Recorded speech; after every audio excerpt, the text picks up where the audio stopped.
80 বছরের মধ্যে এটাই নেপালের সবচেয়ে ভয়াবহ ভূমিকম্প। ভূমিকম্পে ধসে গেছে 19 শতকে নির্মিত কাঠমান্ডুর ধারারা টাওয়ার। এখনো অনেকেই ধ্বংসস্তূপের নিচে চাপা পড়ে আছে বলে আশঙ্কা করা হচ্ছে।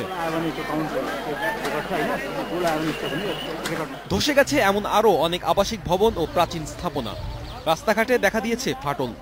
ধ্বংসস্তূপে উদ্ধার কাজ চালাচ্ছে উদ্ধারকর্মী ও স্থানীয় জনগণ। হতাহতের সংখ্যা আরও বাড়ার আশঙ্কা করা হচ্ছে।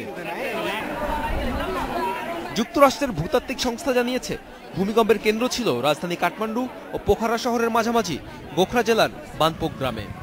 প্রথম দফা আঘাতের পর এসেছে বেশ কয়েকটি পরাঘাত, যেগুলোর মাত্রা ছিল 6.6 থেকে 5.1 মাত্রার মাঝামাঝি। ভূমিকম্পের প্রভাবে মাউন্ট এভারেস্টে তুষার ঝড়ের কথা জানিয়েছেন পর্বতারোহীরা।